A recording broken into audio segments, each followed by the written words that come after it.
Spiritual growth का मतलब क्या है? उसका मतलब सिर्फ ये है कि अपने आप के करीब आना।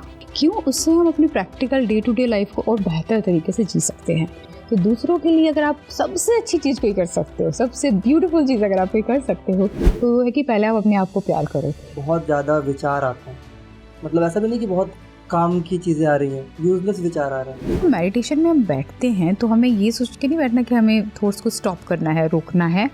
हमें बस बैठकर उनको देखना है, उनके साथ बहना नहीं है, ऑब्जर्व करना है। टॉक्सिसिटी है वर्क प्लेस में, तो जॉब चेंज कर लेते हैं, फिर बोलते हैं यहाँ भी टॉक्सिसिटी है। जैसे ही हमें लगता है कि हम एक विक्टिम हैं और हमारे साथ ही बस बुरा किया जा रहा है, तो हम ये भूल जाते हैं कि we are also participating in some. जब आपकी खुद की मेंटल हेल्थ अच्छी होती है, व्हेन यू आर वर्किंग, आपके रिलेशनशिप्स अच्छे हैं at work, so naturally productivity बढ़ती है, क्रिएटिविटी बढ़ती है, तो अल्टीमेटली ऑर्गेनाइजेशन को भी उसमें बेनिफिट होता है। What is quantum shift? किसी को ऐसे लगता है कि आई एम नॉट इनफ, या आई am not worthy of love, I am not worthy of wealth. अब अगर कोई पर्सन ऐसे सोचता है, मतलब वो बहुत स्कार्सिटी से सोच रहे हैं, राइट? अगर इमेजिन करें कि कुछ ऐसा हो जाए उनकी लाइफ में, कुछ ऐसा मिरेकल या कुछ बहुत अच्छा हो जाए, एकदम से शिफ्ट हो जाता है उनका माइंडसेट कि नहीं, I am worthy of all the love that is available here, I am worthy of all the wealth and all beautiful relationships।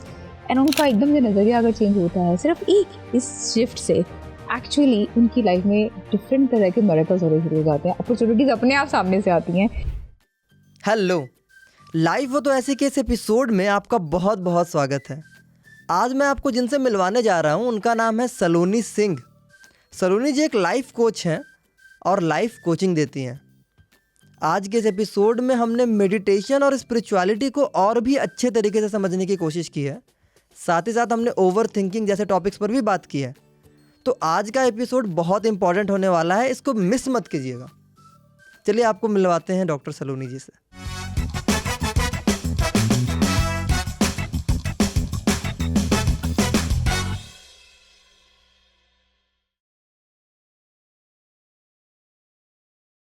Hello ma'am, कैसे हैं आप? जब मैं आपके बारे में जानने की कोशिश कर रहा था, समझने की कोशिश कर रहा था, तो मैंने देखा कि एक लाइफ कोच के अलावा आपने अपने आप को मेडिटेशन टीचर भी बोला है। टीचर, अब टीचर से मुझे स्कूल याद आ गया अपना, कि स्कूल टाइम में टीचर्स होते थे मैथ्स के लिए, साइंस के लिए, एसएसटी के लिए, मेडिटेशन के लिए नहीं होते थे। तो कहीं ना कहीं अब जब मैं मेडिटेशन को समझने लगा हूँ, स्पिरिचुअलिटी को समझने लगा हूँ, तो ऐसा लगता है कि मेडिटेशन कहीं ना कहीं होना चाहिए था, मेडिटेशन के टीचर होने चाहिए थे, और अभी भी नहीं है। कभी कभी वर्कशॉप करवा दिया जाता है एक दिन के लिए कि मेडिटेशन करना है आज, बट रेगुलर नहीं है। तो इसके बारे में कुछ कहिए। बहुत ही अच्छी बात बोली है। First and foremost, meditation teacher I think specially आज के टाइम में हमेशा से ज़रूरत थी, पर आज के टाइम में बहुत बहुत ही ज़रूरत है। और अगर ऐसा हो सके तो this will be like a dream come true. क्योंकि मेडिटेशन सिर्फ ऐसा नहीं है कि स्पिरिचुअलिटी या स्पिरिचुअल ग्रोथ के लिए ही है। एक ज़िंदगी को अच्छे से, कामली, पीसफुली, खुश होकर कैसे जिया जाए, उसके लिए भी बहुत बहुत एक्चुअली यूज़फुल है मेडिटेशन। तो मुझे लगता है मेडिटेशन टीचर होना बहुत ही ज़रूरी है। अब हर स्कूल में होना चाहिए। Every school should have a teacher who can help children to understand themselves. क्योंकि मेडिटेशन का पर्पज़ यही है, अपने आप को हम खुद समझ सकें। सिर्फ बाहर से इनपुट्स नहीं है, अपने अंदर से अपनी खुद की जो विजडम है उसको समझ सके, अपने आप से कनेक्ट कर सके। तो ज़रूर होना चाहिए मेडिटेशन टीचर, हर स्कूल में होना चाहिए। एग्जैक्टली, मैं भी वही सोच रहा था। अब मैं अगर एक चीज़ मैं सोचता हूँ कि हर एज के अपने अपने चैलेंजेस होते हैं। जैसे जो बच्चे होते हैं उनके छोटे मोटे चैलेंजेस स्कूल रिलेटेड या फिर पढ़ाई का प्रेशर। जब मिडिल एज होते हैं तो जॉब क्या मिलेगी, रिलेशनशिप कैसा है, ओल्ड एज में थोड़ी बहुत कहीं डिजीज़ वगैरह होने लगती है। तो अलग अलग चैलेंजेस हैं। तीनों केसेस में मेडिटेशन किस तरीके से हेल्प कर सकता है? सो पहली बात तो मेडिटेशन का एज से कोई लेना देना नहीं है। एक बहुत छोटा सा बच्चा अगर हम किसी छोटे बच्चे को बोलें, जैसे अगर आप 3 या 4 साल के बच्चे को भी बोलें कि एकदम शांत होकर बैठो और अपने अंदर की आवाज़ को सुनो, अपनी सांसों को ध्यान दो, सांसों को सुनो, या आँख बंद करके जस्ट सुनो बाहर क्या कोई पक्षी बोल रहा है, क्या आवाज़ आ रही है, तो एक्चुअली 3-4 साल का बच्चा बहुत अच्छे से ये कर पाएगा। ये रियलिटी है। और धीरे धीरे क्या होता है, जैसे हम बड़े होते जाते हैं तो बाहर की जो आवाज़ें हैं, बाहर का नॉइज़, बाहर जो बता रहा है, सोसाइटी ने बताया, पेरेंट्स ने बताया, टीचर्स ने बताया, तो उसको हम ज़्यादा फॉलो करने की कोशिश करते हैं, या उस आवाज़ में अपनी खुद की आवाज़ को भूल जाते हैं। हम खुद क्या हैं इसको भी भूलने लगते हैं। तो हर एज के लिए, चाहे एक बच्चा हो, टीनेज हो, एडल्ट हो या ओल्ड एज हो, हर एज के लिए ही मेडिटेशन इम्पॉर्टेंट है, क्योंकि पर्पस वही है कि खुद से हम कैसे कनेक्ट करें, अपने आप को कैसे समझें। क्योंकि अगर हम अपने आप को नहीं समझ पा रहे हैं तो बहुत मुश्किल है फिर दुनिया में अच्छे से जी पाना। तो इसमें एज का कुछ वो नहीं है। Yes, exactly. मेडिटेशन मेडिकेशन से बेटर है ऐसा बोल सकते हैं, या फिर इन दोनों को कंपेयर करना सही नहीं है? मैं ये कहूँगी कि कंपेयर करना सही नहीं है, टू बी ऑनेस्ट, क्योंकि कुछ चीज़ें होती हैं जहाँ पे मेडिकेशन की ज़रूरत ही नहीं है। जैसे फॉर एग्जांपल, अगर सिंपल सा हम एग्जांपल लें, डेली लाइफ में बहुत सारे लोग होते हैं कि रात को नींद नहीं आ रही तो सोने की पिल्स ले ली। हो सकता है सिर्फ आपको स्ट्रेस है, और या फिर आपको किसी बात की वजह से वरी हो रही है, घर में भी कोई बीमार है या बच्चे के एग्ज़ाम है, कोई भी और परेशानी हो सकती है, और पिल उसका कोई सोल्यूशन नहीं है, कोई मेडिकेशन उसका सोल्यूशन नहीं है। लेकिन मेडिटेशन करके अगर हम अपने मन को शांत कर पाते हैं, अपने आप को एकदम पीस मिला सकते हैं और थोड़ा सा अच्छे से शांति में पहुंचते हैं, तो वो अपने आप नींद आ जाएगी। तो वहाँ पे मेडिटेशन का बहुत बड़ा रोल है। ऐसे ही मेंटल हेल्थ के लिए बहुत बड़ा रोल है माइंडफुलनेस का, मेडिटेशन का, और भी बहुत सारी चीज़ें हैं। लेकिन अगर आप कहें कि किसी को इन्फेक्शन हो गया या कोई ऐसी डिजीज़ हो गई है जिसमें कि है ज़रूरत मेडिकेशन की, दवाई, will need some treatment, some medications for that, तो दोनों का अलग अलग वो है, रोल है। इनको वो इंटरचेंज नहीं किया जा सकता और इनको कंपेयर भी नहीं करना चाहिए। बट कहीं ना कहीं मेडिटेशन अगर कर रहे हैं, रेगुलर कर रहे हैं, तो वो मेडिकेशन का जो काम है वो ईजी कर देगा, और छोटी छोटी चीज़ों में स्ट्रेस, एंजाइटी या फिर नींद नहीं आ रही है जो, जैसा कि आपने बताया, तो इन सारी चीज़ों में आराम भी मिलेगा और हेल्प मिलेगी। एब्सोल्युटली। ये भी मैं ऐड करना चाहूँगी कि कुछ बीमारियाँ ऐसी होती हैं, क्रोनिक पेन है जैसे, जिसमें मेडिकेशन एक्चुअली बहुत यूज़फुल नहीं हो पाती है। उसमें पॉजिटिव सोचना, खुश रहना, मेडिटेशन के थ्रू अगैन अपने आप से कनेक्ट करना, पीस को अनुभव करना, तो उसमें वो मेडिकेशन जो ले रहे हैं उसका भी बहुत अच्छा इफेक्ट होगा। तो वो उसके इफेक्ट को और इम्प्रूव कर सकती है मेडिटेशन। यस। किसी इंसान की लाइफ में, अब स्पिरिचुअलिटी पे आ रहे हैं, है ना, किसी भी इंसान की लाइफ में स्पिरिचुअल ग्रोथ कितना इम्पॉर्टेंट है? अगर कोई इंसान बहुत नया है, कोई बंदा बहुत नया है, अब मुझे ना मेडिटेशन करना है, मुझे स्पिरिचुअलिटी में आना है, ऐसा सोच रहा है वो, तो फर्स्ट स्टेप क्या होना चाहिए, इनिशियल स्टेप क्या होना चाहिए? और कहते हैं ना स्पिरिचुअल ग्रोथ होनी चाहिए, तो वो कैसे होगी? कुछ टिप्स दे दें।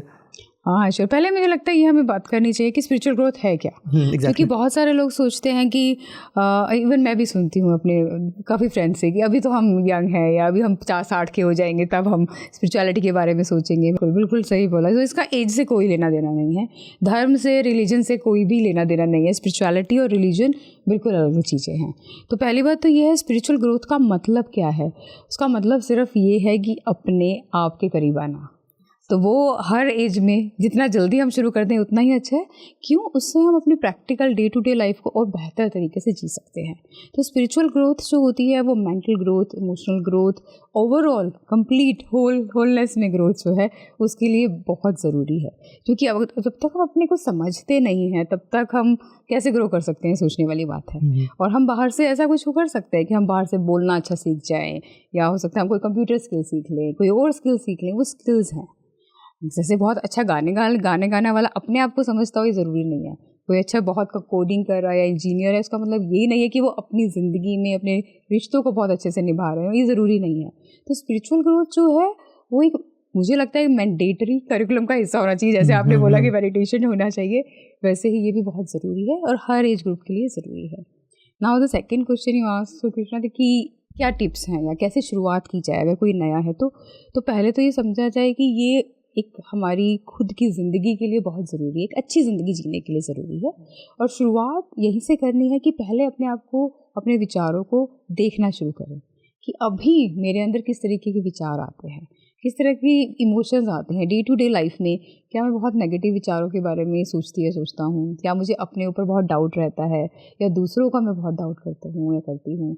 या फिर हम परेशान हो जाते हैं जल्दी, छोटी छोटी बातों पे रिएक्ट करते हैं, या गुस्सा आ जाता है, या कुछ गलत हुआ तो परेशान ज़्यादा हो जाते हैं। तो पहले फर्स्ट स्टेप है अवेयरनेस की अब ज़िंदगी को जी कैसे रहे हैं। ट्रैफिक में फंस गए तो क्या हम बहुत परेशान हो गए हैं, या थोड़ा परेशान सब होंगे, पर क्या हम उसकी वजह से इतने अपसेट हो गए कि हमारा पूरा दिन ही ख़राब हो गया है? तो इन सब चीज़ों को समझना ये फर्स्ट स्टेप है। उसके बाद एक बार समझ आ जाता है तो हम क्या करें उसके लिए। छोटी छोटी चीज़ें जैसे कि माइंडफुलनेस हुआ, फुल्ली प्रेजेंट रहना, जहाँ पर है वहीं पे रहना, not just body but with your mind, with your heart as well. Meditation हो गया जिससे कि हम रिएक्शन कम होती हैं, गुस्सा कम होता है मेडिटेशन करने से। तो ये सिंपल शुरुआत हो सकती है, अवेयरनेस और कुछ ऐसी प्रैक्टिसेस जिससे हमें ये समझ आए कि हम जो भी बिहेवियर में रिएक्शंस आ रही हैं हमारे, वो कम हो और हमारा शांत हो मन, वो शुरुआत अच्छी रहेगी।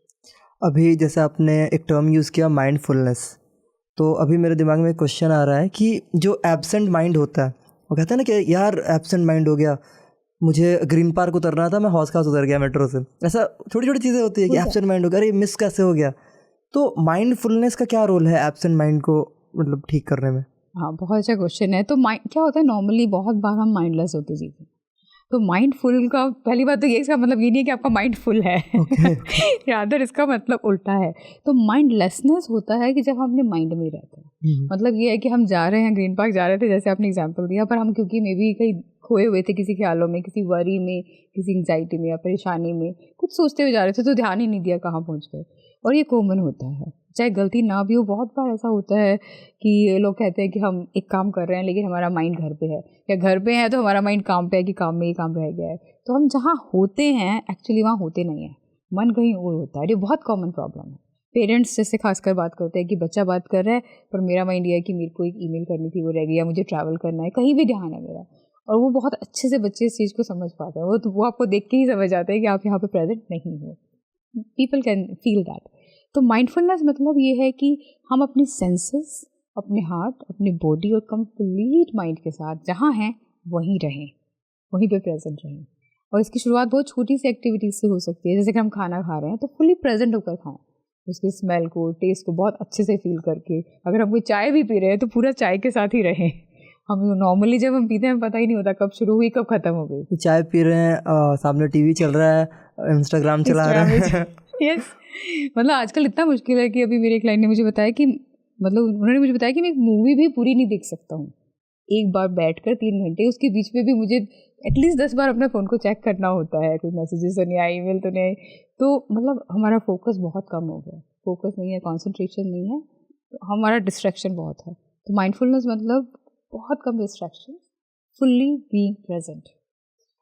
तो अगर मैं आपसे पूछूं, जैसे अभी स्पिरिचुअलिटी की बात हो रही है, माइंडफुलनेस की बात हो रही है, तो इन टर्म से आपका कब रिश्ता बना? मतलब सलोनी जी का रिश्ता कब बना कि हाँ अब मुझे मेडिटेशन पे ध्यान देना है, स्पिरिचुअलिटी पे ध्यान देना है और एक लाइफ कोच बनना है, तो ये सारे थॉट्स कैसे आए? बहुत अच्छा क्वेश्चन है क्योंकि मैं एक डॉक्टर हूँ माई प्रीवियस प्रोफेशन से। तो 2007, 17 साल हो गए इस बात को, तो तब मैंने अपना डिसीजन लिया था। बिकॉज मेरा शुरू से इंटरेस्ट था स्पिरिचुअलिटी में और साइकोलॉजी में, लेकिन इंटरेस्ट ज़रूर था, दूसरों को हेल्प करने में बहुत इंटरेस्ट था, इसलिए मैंने चेंज किया अपना करियर। पर अगर मैं कहूँ कि मेरी खुद की जर्नी कब शुरू हुई, तो वो कोच बनने के बाद ही शुरू हुई। और मैंने नोटिस किया कि when I was working as a doctor, जब हॉस्पिटल में मैं काम करती थी तो सिर्फ काम, खुद की अवेयरनेस नहीं थी कि मेरे माइंड में क्या चल रहा है। इतना बिजी होती है डॉक्टर की लाइफ। लेकिन जब कोचिंग क्वालिफिकेशन की, कोच बन गए और लोगों को कोच करना शुरू किया था ना, रियलाइज़ कि मेरे मन में क्या भाव चलते हैं, मेरे मन में क्या थॉट्स चलती हैं और उन पर मैं कैसे वर्क करूँ। अगर मुझे गुस्सा आ रहा है या रिएक्ट कर रही हूँ तो उस पर ध्यान देना शुरू किया। तो मेरी जर्नी वहीं से शुरू हुई। जब कोच बनने के बाद ही आई रियलाइज, ये अवेयरनेस आई कि मैं माइंडफुल हूँ, प्रेजेंट हूँ या नहीं हूँ, जो कर रही हूँ वो सोच समझ के कर रही हूँ या नहीं कर रही हूँ। और पहले कुछ साल एक लाइफ कोच की जर्नी में खुद के ऊपर ही वर्क करना होता है। तो पहले 4-5 साल अपने ऊपर ही वर्क किया और माइंडफुलनेस, उसके बाद ही आप दूसरों को हेल्प कर सकते हैं। तो वहीं से जर्नी शुरू हुई। अभी आपने एक वर्ड यूज़ किया अवेयरनेस, ऐसा तो बहुत कॉमन सा वर्ड है अवेयरनेस। दूसरा वर्ड होता है इन्फॉर्मेशन, अगेन ये अवेयरनेस से भी ज़्यादा कॉमन वर्ड है। लेकिन कहीं ना कहीं ऐसा लगता है कि अवेयरनेस का मीनिंग बहुत ज़्यादा अलग है इन्फॉर्मेशन से, बट इन्फॉर्मेशन ही चाहिए ताकि आगे वो अवेयर हो सके कोई इंसान। जैसे एक एग्जांपल देता हूँ, जल बचाना है, बूंद बूंद कीमती है, ऐसा कुछ लिखा हुआ रहता है। तो पहले एक तो इन्फॉर्मेशन है ये, अब इस इन्फॉर्मेशन को सब तक पहुँचे उसके लिए हम अवेयरनेस कैंपेन चलाते हैं। सो क्या डिफरेंस है एग्जैक्टली इन्फॉर्मेशन और अवेयरनेस में? अवेयर रहें, इन्फॉर्म तो रहते ही हैं बट अवेयर रहें। ये बहुत ही इंपॉर्टेंट क्वेश्चन है। रादर मैं ये कहूँगी कि अवेयरनेस के भी लेवल्स होते हैं, क्योंकि इन्फॉर्मेशन तो ये है कि हमने कोई चीज़ पढ़ ली। फॉर एग्जांपल देखिए, कॉमन एग्जांपल लेते हैं कि सबको पता है कि अगर आप बहुत ज़्यादा जंक फूड खा रहे हैं, अगर आप फ्राइड फूड खा रहे हैं, बर्गर्स खा रहे हैं या स्वीट्स बहुत ज़्यादा खा रहे हैं, तो आपकी हेल्थ के लिए अच्छा नहीं है। अल्कोहल, स्मोकिंग, कोई भी आप एग्जाम्पल ले लीजिए, जो लोग भी खाते हैं या जो लोग भी ड्रिंक करते हैं उनको सबको पता होता है कि हेल्थ के लिए ठीक नहीं है। तो ये एक इन्फॉर्मेशन है सिर्फ, ये इन्फॉर्मेशन सबके पास है। इवन एक सिगरेट के पैक पे भी लिखा होता है कि ये हानिकारक है, राइट। तो ये इन्फॉर्मेशन सबके पास है, तो सिर्फ इन्फॉर्मेशन है। अब उसके बाद अवेयरनेस होती है कि जब थोड़ा सा आपने ध्यान दिया इस बात पे कि हाँ, जो भी मैं खा रही हूँ या खा रहा हूँ या पी रहे हैं वो मेरी सेहत के लिए अच्छा नहीं है।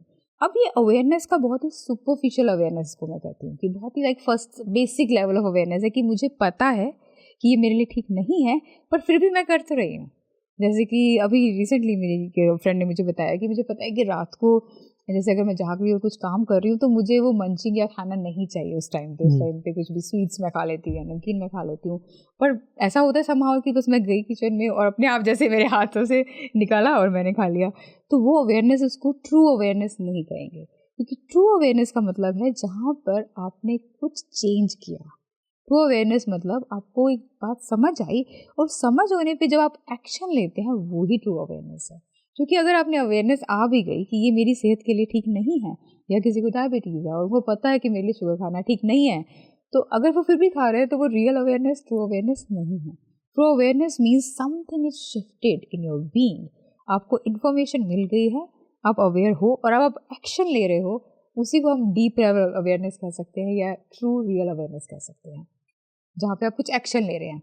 पानी अगर बचाना है तो हम कर रहे हैं कि पानी को हम कम वेस्ट कर रहे हैं, वो है रियल अवेयरनेस। तो माइंडफुलनेस पे आते हैं। माइंडफुलनेस नहीं रहने से अवेयरनेस में प्रॉब्लम होती है, ऐसा बोल सकते हैं, मतलब कहीं ना कहीं। बहुत अच्छा, हाँ बहुत अच्छा कनेक्शन है ये। यस, जितना ज़्यादा हम माइंडफुल रहेंगे और प्रैक्टिस करेंगे माइंडफुलनेस की, उससे अवेयरनेस बढ़ेगी। और अवेयरनेस और माइंडफुलनेस एक दूसरे को कॉम्प्लीमेंट करते हैं। जैसे अगर हम अवेयर हैं कि अच्छा अभी जैसे स्वीट का एग्जांपल ले लेते हैं, कॉमन एग्जांपल है कि मुझे स्वीट्स ज़्यादा नहीं खाने, कभी कभी खा सकते हैं बट ओवर ईटिंग नहीं करनी है। तो जिस मोमेंट में मुझे दिल कर रहा है खाने का, अगर मैं माइंडफुल हूँ, पॉज करके एक ब्रेथ ले सकते हैं, सोच सकते हैं, अपने आप से बस इतना ही पूछना है क्या सही में मैं ये करना चाहती हूँ, क्या करना चाहता हूँ। अपने आप को इतना वक्त देना, उसको स्टॉप करना, वही माइंडफुलनेस। और माइंडफुलनेस के थ्रू आप एक्शन ले सकते हैं। एक और चीज़ है डिसीजन मेकिंग। जैसे अभी आपने बताया कि इन्फॉर्मेशन सबके पास रहता है कि सिगरेट पीने से कैंसर हो सकता है, जो बाकी सारी चीज़ें होती है जो कहीं ना कहीं सबके साथ ही हैं। डिसीजन मेकिंग का सबके साथ तो नहीं बोल सकता ऑब्वियसली, बट काफ़ी लोगों के साथ प्रॉब्लम है। इसमें क्या होता है कि दो तरीके का, दो केसेस हैं। एक तो है कि कॉन्शियसली डिसीजन मेकिंग गलत ले रहे हैं और पता भी है गलत ले रहे हैं, बट ले रहे हैं, जैसा कि आपने बताया इन्फॉर्मेशन है उनके पास। दूसरा है कि चलो बाय मिस्टेक गलत डिसीजन ले लिया। दोनों ही केसेस में क्या ऐसे कोई टिप्स की काम आए कि डिसीजन मेकिंग सही कर पाएँ, क्लैरिटी आए? एक तो मेडिटेशन तो ऑब्वियसली है, उसके अलावा कुछ? बहुत सारी चीज़ें हैं। सबसे पहली चीज़ मैं जर्नलिंग बताऊँगी। जर्नलिंग बहुत ही पावरफुल है। जैसे बहुत कॉमन प्रॉब्लम लोग लेकर आते हैं कि आजकल बहुत ज़्यादा कॉमन है, सोशल मीडिया एडिक्शन है, बहुत ज़्यादा कॉमन है। मतलब जिनको नहीं भी पता है उनसे भी अगर आप पूछे कि कितने घंटे आप फ़ोन को चेक करते हैं या बार बार जाते हैं सोशल मीडिया पर, तो I would say 80 to 90% people already have social media addiction. Without reason people open it and use it. तो डिसीजन मेकिंग, जैसे फॉर एग्जांपल आपको पता लग गया कि रात को आपको सोना चाहिए, सुबह उठना है या काम पे जाना है, पर 11 बजे 12 बजे कई बार 1-2 बजे तक भी लोग होते हैं अपने फ़ोन पर, इंस्टाग्राम या फिर नेटफ्लिक्स कुछ भी। तो डिसीजन मेकिंग जैसे फॉर एग्जांपल अगर उनको करनी है तो आप उसके लिए जर्नलिंग कर सकते हो। ऑफ कोर्स जिस मोमेंट में आपका दिल कर रहा है उस मोमेंट में आप जर्नलिंग नहीं करेंगे, उस मोमेंट में नहीं कर पाएंगे, लेकिन पहले करनी है। जैसे अगर आदत बनाई है कि रोज़ सुबह उठ के मुझे जर्नल करना है कि मैं अपनी लाइफ को कैसे जीना चाहती हूँ, कैसे जीना चाहती हूँ मैं अपनी लाइफ को, और कौन सी ऐसी चीज़ें हैं जो मुझे पता है कि मुझे नहीं करनी चाहिए या मुझे करनी चाहिए और मैं नहीं कर रही हूँ, या मुझे नहीं करनी चाहिए फिर भी मैं करते जा रहा हूँ। जैसे कि रोज़ रात को सोचते हैं कि आज तो पक्का मुझे 10-11 बजे सो जाना है, सुबह टाइम पे उठना है, वॉक पे जाना है, पर फिर भी हो ही नहीं पा रहा है। न्यू ईयर रेजोल्यूशन जैसे सब लोग करते हैं वो फरवरी में ख़त्म हो जाते हैं। तो उसको अगर आप जर्नल करना शुरू करें तो जो माइंड में चीज़ें चल रही होती है, जब आप उसको लिखना शुरू करते हो तो पहले तो माइंड खाली होता है, ओवर थिंकिंग जो हो रही होती है कम होती है, और जैसे जैसे आप लिखते जाते हो क्लैरिटी आनी शुरू होती है। जैसे जैसे आप लिखना शुरू करेंगे कि हाँ मैं तो बहुत टाइम से चाहती हूँ कि मैं टाइम पे सोऊं, टाइम पे ही उठ जाऊँ, क्यों नहीं कर पा रहे हैं? तो कई बार अंदर कुछ हो सकता है कोई माइंड में इमोशंस है, परेशानी चल रही है आपके माइंड में, किसी से कोई झगड़ा हुआ है और आपका ये एस्केप मैकेनिज्म है कि आप उसको तो डील नहीं कर रहे हो। आपकी हो सकता है किसी अपने पेरेंट के साथ कई बार होता है कि बच्चे को कोई प्रॉब्लम है, किसी और के साथ हो सकती है। उसको डील नहीं करने की वजह से आप उसको एस्केप की तरह यूज़ कर रहे हो टीवी को या कुछ खाने को। तो जब आप लिखना शुरू करते हो तो रियलाइज़ होता है कि कुछ और प्रॉब्लम्स हैं। अब उनकी तरफ ध्यान देके हो सकता है उनके बारे में भी आप जर्नल करो या हेल्प लेनी है तो हेल्प लो। जब वो प्रॉब्लम सोल्व होगी you will realize you can make a decision better. वो डिसीजन किसी भी बारे में हो सकता है, चाहे अपनी हेल्थ के बारे में है, करियर के बारे में है, रिलेशनशिप्स के बारे में। तो journaling definitely I would say, क्योंकि इससे तो रिफ्लेक्शन आप कर पाते हो कि आप लाइफ में कर क्या रहे हो। और उसके बाद जब लोग जर्नलिंग शुरू करते हैं तो usually they come to meditation as well, क्योंकि आप रिफ्लेक्ट कर रहे हो तो आपका दिल करता है बस जो आपने रिफ्लेक्ट किया उसके साथ आप 5 मिनट बैठो, शांति से स्टिलनेस में बैठो। सारे इमोशंस को, चाहे वो मैं एंजियस हूँ या फिर इमोशनल कुछ है, वो सबको लिख देना है कहीं पे। हाँ। और लिख करके क्लैरिटी गेन करनी है। तो सिंपल तरीके से अगर कोई भी चीज़ सुन रहे हैं इस टाइम पे हमारे व्यूअर्स, तो सिंपल अगर आप जर्नलिंग पहली बार कर रहे हो तो बस लिखना शुरू करो कि आपके मन में क्या चल रहा है विचार, आपके मन में क्या विचार चल रहे हैं, आपके अंदर क्या इमोशंस आ रहे हैं, कुछ भी चीज़ आपको परेशान कर रही है उसके बारे में लिखते जाए। ओके, तो एक मेडिटेशन, दूसरा journaling for better decision making skills. Yes. इसके अलावा और कुछ बुक रीडिंग वगैरह? हाँ बिल्कुल, बुक रीडिंग से बहुत बहुत अच्छा फ़ायदा होता है। इतनी किताबें लिखी हैं, अगर हम देखें अपने आसपास आजकल हर तरह के टॉपिक पे आपको कोई भी आप टॉपिक डालेंगे अगर गूगल पे, उस पर कई बुक्स मिल जाएंगी। और स्पिरिचुअल ग्रोथ के लिए, मेंटल ग्रोथ के लिए तो बहुत सारी बहुत अच्छी किताबें हैं जिनको पढ़ के हमारा माइंड ओपन होता है। पहली चीज़ है माइंडसेट हमारा चेंज होना शुरू होता है। अगर हमें किसी चीज़ के बारे में कुछ रिजिड थिंकिंग है, कहीं पे हम स्टक फील कर रहे हैं, तो माइंड ओपन होता है, हमारा देखने का एक नज़रिया बदलता है। तो book reading is a beautiful habit. और अगर हम स्पिरिचुअल बुक्स पढ़ते हैं तो वो पढ़ना इटसेल्फ इज़ मेडिटेटिव। तो अगर हम कुछ स्पिरिचुअल ग्रोथ जैसे बुक्स, जैसे भगवद गीता है फॉर एग्जांपल, जिद्दू कृष्णमूर्ति की बुक्स हैं, तो उन बुक्स को तो पढ़कर ही ऐसा लगता है कि आप मेडिटेशन में जा रहे हैं, क्योंकि वो बहुत ब्यूटीफुल टेक्स्ट है। माइंड वर्सेस हार्ट की जो लड़ाई चलती रहती है, माइंड आई गेस कि माइंड लॉजिकल सोचने की कोशिश करता है और हार्ट में भी इमोशनल सोचने की कोशिश करता है। तो सेल्फ लव के केस में ये माइंड वर्सेस हार्ट का जो चल रहा है वो उसको थोड़ा सा बताइए। क्यों सेल्फ लव तो सेल्फिश है नहीं, वो तो सेल्फ लव तो करना ही चाहिए, इंपॉर्टेंट भी है। ऑब्वियसली हम अगर ऑफिसेज़ की बात करें तो बॉस को खुश करने का चक्कर में, फैमिली की बात करें तो रिलेटिव्स को खुश करने का चक्कर में, सोसाइटी को खुश करने के चक्कर में अपने आप को प्यार करना भूल जाते हैं कहीं ना कहीं। तो ये इम्पॉर्टेंट है और कहीं ना कहीं खुद को प्यार ना करने का रीज़न ही एंजाइटी, डिप्रेशन का रूप ले लेता है आगे चलकर। बिल्कुल बिल्कुल। सो सेल्फ लव के बारे में थोड़ा, और ये कन्फ्यूज़न जो माइंड वर्सेस हार्ट चल रही है वो थोड़ा सा क्लियर करें। तो बिल्कुल इंटरकनेक्टेड है ये क्वेश्चंस एक्चुअली। तो सेल्फ लव डेफिनेटली, पहले तो मैं यही कहना चाहूँगी कि काफ़ी मिथ्स हैं सेल्फ लव के बारे में। जैसे लोगों को लगता है सेल्फ लव मतलब सेल्फिश होना है, इसका मतलब ये है कि हम दूसरों की केयर नहीं कर रहे हैं, बस अपने बारे में सोच रहे हैं। तो सेल्फ लव ये नहीं है। सेल्फ लव का मतलब है खुद को खुश रख पाना। अगर आप खुश नहीं हैं तो क्या आप किसी और को लव दे सकते हैं? क्या आप किसी और के लिए केयर कर सकते हैं? तो पहली बात तो ये है कि सेल्फ लव को समझना ये है कि अपने आप पे विश्वास करना। ये विश्वास करना कि आप एक अच्छे ह्यूमन बीइंग हो, यहीं से शुरू होता है self love. That you are a good human being, you are a loving caring human being and you are here to blossom and flourish. एक अच्छी ज़िंदगी आप जियोगे। तो इस चीज़ को समझ पाना कि सेल्फ लव जो है, खुद को प्यार करना जो है, ये आई से मैंने कई बार इस बारे में लिखा भी है कि this is the highest act of service for the Mankind. तो दूसरों के लिए अगर आप सबसे अच्छी चीज़ कोई कर सकते हो, सबसे ब्यूटीफुल चीज़ अगर आप कोई कर सकते हो, तो वो है कि पहले आप अपने आप को प्यार करो। क्यों? क्योंकि प्यार करने का मतलब है आप ऐसे विचार सोचो जो आपको खुशी दे। अब आप सोचो अगर आपके विचार अच्छे हैं, मतलब अपने बारे में आप अच्छा सोचते हो, कोई जजमेंट नहीं करते हो, अपने को डाउट नहीं करते हो, क्रिटिसाइज नहीं करते हो, अपने साथ वाले जो कोलीग्स हैं आप उनके बारे में भी अच्छा ही सोचोगे, उनको भी डाउट कम करोगे। आपके बॉस है या आपके पड़ोसी हैं, आपके रिलेटिव्स हैं, आपकी फैमिली है, उन सबके बारे में भी जजमेंट कम आएगी। तो नेचुरली अगर अपने आप को प्यार कर रहे हो तो दूसरों तक तो वो प्यार पहुंचेगा ही। इट्स लाइक कि आप एक फाउंटेन की तरह बन जाते हो, आपके अंदर इतना भरा हुआ है कि वो बाहर छलक रहा है और सब तक पहुंच रहा है। होता क्या है, लोग कॉमनली क्या करते हैं, लोग हमें जैसे कई बार हमने फैमिली से सीखा होता है कि नहीं दूसरों की केयर करनी है, और ये विमेन के केस में और ज़्यादा होता है, मैंने ऑब्जर्व किया है, क्योंकि विमेन होते हैं नर्चरिंग रोल में। मदर्स हैं और फैमिली में वाइफ अपनी हस्बैंड इन लॉज या बच्चों के लिए केयर कर रहे हैं, तो कभी कभी अपने आप को केयर नहीं कर पाते, अपना ध्यान नहीं दिया, होता क्या है फिर रिजेंटमेंट होती है कि मैंने सेक्रीफाइस किया या अपनी हेल्थ की तरफ ध्यान नहीं दिया और दूसरों के लिए करते रहे, तो एक्सपेक्टेशन दूसरों से बढ़ जाती है और क्योंकि खुद के लिए नहीं किया तो कहीं ना कहीं वो ग्रजेस शुरू हो जाते हैं, इरिटेशन भी शुरू हो जाती है और फिर हमें लगता है कि दूसरे तो हमें दे ही नहीं रहे, तो उसका इम्पैक्ट क्या आता है, फिर हम दूसरों को भी नहीं दे पाते हैं। वर्सेस अगर हम खुद को दे पाए, जैसे मैंने कहा कि बेस्ट एक्ट ऑफ सर्विस है, सबसे बड़ी सर्विस यही है कि खुद पर हम ध्यान दें, और अगर हम देंगे तो इतना खुद को इतना अच्छा लगेगा कि हम दूसरों को नेचुरली दे ही पाएंगे। तो ये तो सेल्फ लव के बारे में है, और ये समझना है कि आप पहले ही अच्छे हो, इस पे विश्वास करके ही अपने आप को प्यार कर सकते हो, केयर कर सकते हो। अब माइंड वर्सेस हार्ट में, माइंड का काम हमेशा, माइंड को हम कहते हैं ईगो माइंड, मंकी माइंड या ईगो माइंड, इसका काम ही ये है कि हमेशा डाउट करना। उसका रीज़न भी है क्योंकि जहाँ से हम ह्यूमन रेस शुरू हुई थी, अगर हम एवोल्यूशन की बात करें, जहाँ पुराने हम एनिमल किंगडम से हम इवॉल्व हुए हैं, तो जो फर्स्ट इंस्टिंक्ट है हमारी, जब जंगल में रहते थे तो हमारी फर्स्ट इंस्टिंक्ट होती थी सर्वाइवल, कि कहीं से कोई लायन या टाइगर आके खा ना जाए, तो वो सर्वाइवल इंस्टिंक्ट है। उसकी वजह से अब यहाँ पे अब हम सोसाइटीज़ में रहते हैं, अब हम अर्बन और ये रूरल जहाँ पे भी रहे हम, लेकिन हम एक प्रॉपर सेफ स्पेस पे रहते हैं जहाँ पे कोई एनिमल्स नहीं है जो आके हमें खा जाएंगे।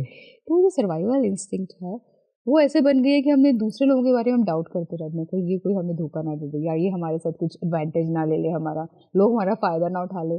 तो ये उसी रेप्टिलियन ब्रेन कहा जाता है इसको साइड में, हम उसी उसी सर्वाइवल इंस्टिंक्ट से आते हैं और हम छोटी छोटी बातों पे स्ट्रेस लेने लगते हैं जिसकी कोई ज़रूरत नहीं है। तो ये जो आता है ये हमारे उसी ये जो हमारा प्रिमोर्डियल माइंड है या रेप्टिलियन ब्रेन जो कहते हैं, वहीं से ही हमारे अंदर आता है।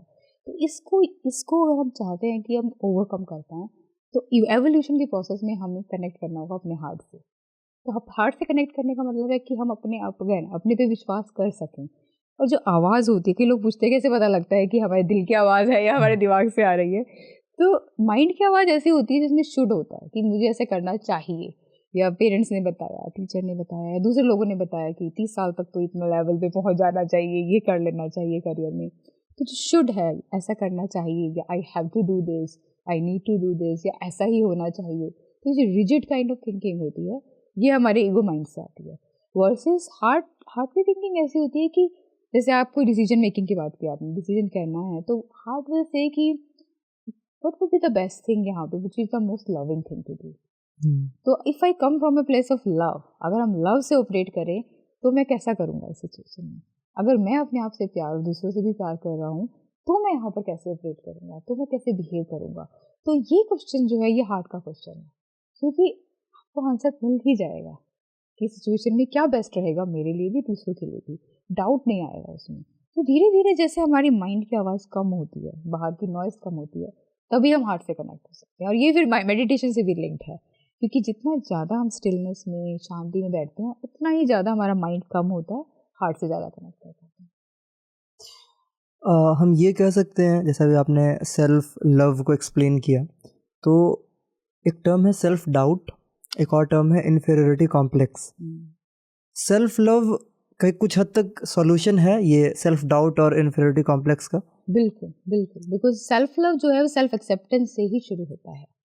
सेल्फ एक्सेप्टेंस के बिना कोई सेल्फ लव नहीं है। रादर अगर सेल्फ लव को हम गहराई में देखें तो वो सेल्फ एक्सेप्टेंस ही है, अपने आप को एक्सेप्ट करना, हम जैसे दिखते हैं बॉडी से शुरू करके। बहुत सारे लोगों को अपने लगता है कि नहीं मैं इतनी लंबा नहीं हूँ, या मैं इतना मेरे दिखने में इतना अच्छा नहीं हूँ, या मेरे बाल अच्छे नहीं, कुछ भी हो सकता है, हम हमेशा कंपेयर करते हैं। और अब तो सोशल मीडिया की वजह से कंपैरिजन और ज़्यादा हो रहा है लोगों में। एक रीज़न सोशल मीडिया, एक रीज़न नहीं, बहुत बड़ा रीज़न है सोशल मीडिया दूसरों से अपने आप को कंपेयर करने का, और टेंशन को बढ़ाने का, एंजाइटी को बढ़ाने का, दूसरों के लिए जेलस भी हो जाना। तो ये सारी चीज़ें सोशल मीडिया बहुत बूस्टफुली कर रही है, कह सकते हैं। एब्सोल्युटली एब्सोल्युटली, अगर हम देखें इस चीज़ को, जैसे अगर मैं ही देखती हूँ कि जब हम लोगों का बचपन था, तब कोई मोबाइल या नेट इंटरनेट कुछ नहीं होता था, तो हम मुश्किल से 10 20 30 के लोगों को जानते थे बस, जितने हमारे दोस्त हैं, रिलेटिव्स हैं या नेबर्स हैं, इसके अलावा हम नहीं। अभी अभी आप 1000 2000 अननोन पीपल, स्ट्रेंजर्स, कितने लोगों को आप कनेक्ट फील करते हो। एक्चुअली वो कनेक्ट नहीं है, लेकिन इंटरनेट के थ्रू आप कनेक्टेड हैं, सोशल मीडिया के वर्चुअल कनेक्शन है। उसमें जब हम देखते हैं कि वो इस तरह की लाइफ जी रहे हैं, मे बी कुछ लोग इंटरनेशनल ट्रैवल कर रहे हैं या कुछ और कर रहे हैं, तो एक नेचुरल होता है माइंड का नेचर कि अगेन वही जो हमारा पुराना माइंड है मॉडल, वो हम कंपेयर करने लगते हैं और फिर वो स्ट्रेस होता है कि अरे मेरी दूसरों की लाइफ मेरी लाइफ से ज़्यादा अच्छी है। और सबको पता है कि that is not the complete life, what is shown on your social media is a very small percentage of a person's real life. और हैप्पी मोमेंट्स को ज़्यादा दिखाते हैं लोग, उनका भी चल रहा है जो एंजाइटी हम फेस कर रहे हैं, कहने के उनके भी अपने पर्सनल एंजाइटी होते होंगे, बट वो शो नहीं होता सोशल मीडिया पे। बिल्कुल, nobody shows कि they are anxious or overwhelmed। जब हम कहते हैं ना कि जो रियल लाइफ होती है वो रियल लाइफ से बहुत दूर होती है, क्योंकि वो it's like one moment of a whole day you are showing. उस पूरे दिन में क्या हुआ है किसी के साथ हमें नहीं पता है। तो ये सेल्फ एक्सेप्टेंस जब हम करते हैं, जब अपने आप को एक्सेप्ट कर पाते हैं कि हम जैसे हैं हम बहुत अच्छे, इसका मतलब ये नहीं है, कई लोग ये सोचते हैं इसका मतलब है कि अगर मुझे गुस्सा आता है तो मैं अपने आप को पूरा एक्सेप्ट करूं और उस पर वर्क नहीं करूं। तो ये मैं क्लियर करना चाहूँगी, इसका मतलब ये नहीं है। सेल्फ एक्सेप्टेंस का मतलब है I am not an angry person, I am a good person, and हाँ मुझे अगर कभी गुस्सा आ जाता है I can forgive my self and I look into it. फिर मैं देख सकती हूँ कि किस बात पे मुझे गुस्सा आता है, मैं कैसे इस चीज़ को ठीक कर सकती हूँ। पर अगर हम एक्सेप्ट ही नहीं करेंगे अपने आप को, हम बीट करते रहेंगे कि अरे I am very angry, I am very angry, फिर तो कोई चांस ही नहीं है ठीक होने का, क्योंकि हमने मान ही लिया है कि this is how I am. वैसे भी जब गुस्सा आता है तो एक फैक्टर, मतलब बाकी जो भी यहाँ पे गेस्ट आते हैं, लाइफ कोचेज आते हैं, मैं ये क्वेश्चन ज़रूर पूछता हूँ कि जब गुस्सा आता है तो वो इंसान जो कभी नहीं करेगा नॉर्मल लाइफ में वो भी कर देता है। गुस्सा एक अलग टाइप का डेविल, शैतान है जो घुस जाता है, जो वो करवाता है जो करना भी नहीं चाहता कहीं ना कहीं। तो एंगर मैनेजमेंट के लिए कोई टिप्स, मतलब अगेन मेडिटेशन एक है सोल्यूशन, मेडिटेशन यूनिवर्सल सोल्यूशन है, उसके अलावा बहुत सारी चीज़ें हैं। सबसे पहली चीज़ ये है कि गुस्से का रीज़न होता है कि जो आपकी लाइफ में स्ट्रेस है आप उसको मैनेज नहीं कर रहे हैं, पीपल डोंट रियलाइज। और हो सकता है आपकी लाइफ बहुत फास्ट है, मे बी कि कहते हैं ना this too much on your plate. अगर आपको दिन में 100 चीज़ें करनी है तो आपके पास टाइम ही नहीं है सोचने का कि मुझे गुस्सा क्यों आया, क्या रीज़न था गुस्सा आया, इस चीज़ को हम कैसे ठीक कर सकते हैं, या अगली बार जो सेम सिचुएशन हो तो हाउ विल आई बिहेव। आपके पास ये सोचने का टाइम नहीं है। गुस्सा आया, गुस्सा निकाल दिया और अगली बार फिर वही होगा, 2 दिन बाद फिर वही होगा। तो पहली चीज़ तो है स्लो डाउन। ये सबसे पावरफुल टिप है, और मैं क्या बोलती हूँ इससे पावरफुल टिप मुझे अभी तक कोई नहीं मिला है कि स्लो डाउन इन लाइफ। कुछ छूट नहीं रहा है, कहीं कुछ नहीं छूट रहा है, आराम से आप जियो, ज़िंदगी को अपनी पेस पे जियो, ट्रस्ट करके जियो कि बहुत अच्छा ही होगा आपकी लाइफ में। पहले तो इस चीज़ को समझना है। जैसे आप स्लो डाउन करेंगे, 5 मिनट के लिए खाली बैठे, 5 मिनट के लिए जस्ट खाली बैठे, और अगर हो सकता है अगर आपके पास गार्डन नहीं है तो कोई प्लांट होगा छोटा, उसके साथ बैठे। अगर है पॉसिबल घास पे चल सकते हैं तो ग्राउंडिंग कहते हैं नंगे पैर घास पे चलना, क्योंकि आप कनेक्ट करते हैं अर्थ की एनर्जी के साथ। और ये साइंटिफिकली प्रूव है कि काफ़ी नेगेटिव एनर्जी जो आप बाहर से ले लेते हैं, क्योंकि हो सकता है आपको गुस्सा आया क्योंकि किसी और ने भी आपके साथ किया है, हो सकता है डांट पड़ी है बॉस से वक्त पे, कुछ भी हो सकता है, या घर में झगड़ा हुआ है, तो वो नेगेटिव एनर्जी थोड़ी डिस्पेल हो जाती है। और ये मेरा खुद का एक्सपीरियंस है, जब मैं घास पे चलती हूँ तो उसके बाद मेडिटेशन में कई बार वहीं बैठ जाती हूँ, क्योंकि आपकी पूरी बॉडी चार्ज क्लियर होता है चार्ज, तो उसके बाद मेडिटेशन बहुत अच्छा होता है। तो आप सुबह उठ के 5 मिनट घास पे चल सकते हैं और वहीं बैठ जाओ, बस 5 मिनट स्टिलनेस से फील द ग्रास, ऊपर भी देख सकते हो, आसमान को देखो। तो ये सारी चीज़ें नॉर्मली भी अगर एवरी डे अगर आप बाहर जाकर आसमान को देखते हैं तो you will be surprise itself, it's a beautiful practice. Normally अब हम लोग सब शहरों में रहते हैं या दिल्ली में तो आपको पता है इतना साफ भी नहीं होता, पर सुबह उठ के कोशिश जरूर करें, जो भी दिखता है जितना भी दिखता है। तो जो कहते हैं कि जो एक्सपेंसिवनेस होती है नेचर की, जब हम आसमान को देखते हैं तो कुछ हम कनेक्ट करते हैं कि हमारे अंदर भी वही एक्सपेंसिवनेस, वो एक इनफाइनाइटनेस है हमारे अंदर भी। तो वो एक नेचर से जो कनेक्शन होता है ये इटसेल्फ बहुत सारे नेगेटिव इमोशंस को क्लियर करता है। आप एक लाइफ कोच हैं तो आपने कॉर्पोरेट ट्रेनिंग्स भी दी होंगी एम्प्लॉयज़ को, सीईओज़ को। कॉर्पोरेट ट्रेनिंग का एग्जैक्टली क्या मतलब है? फाइनेंशियल ग्रोथ या फिर एम्प्लॉय की प्रोडक्टिविटी में बूस्ट या फिर क्या? सो कॉर्पोरेट ट्रेनिंग्स काफ़ी तरह की होती है।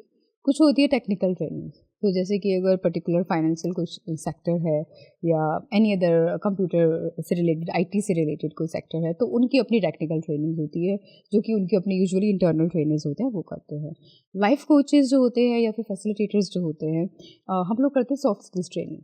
तो उस ट्रेनिंग में क्या पार्ट होता है, it could be mindfulness training हो सकती है, सेल्फ अवेयरनेस के बारे में ट्रेनिंग हो सकती है, इमोशनल इंटेलिजेंस के बारे में होती है, how to handle relationships at work हो सकती है, happiness at work common topic है, स्ट्रेस मैनेजमेंट बहुत कॉमन है, या फिर कॉन्फ्लिक्ट रेजोल्यूशन, जो आपस में कॉन्फ्लिक्ट होता है टीम में या कस्टमर्स के साथ, उसको कैसे रिजॉल्व किया जाए। तो इनको सॉफ्ट स्किल्स ट्रेनिंग के अंदर आता है। इस तरह की ट्रेनिंग्स मैं भी करती हूँ for corporate teams and senior leadership team as well. तो उसमें ये होता है कि जब आप, या फिर मेंटल हेल्थ के लिए भी होती है awareness and training, mindfulness training होती है। जब आपकी खुद की मेंटल हेल्थ अच्छी होती है व्हेन यू आर वर्किंग, आपके रिलेशनशिप्स अच्छे हैं at work, so naturally productivity बढ़ती है, क्रिएटिविटी बढ़ती है, तो अल्टीमेटली ऑर्गेनाइजेशन को भी उसमें बेनिफिट होता है।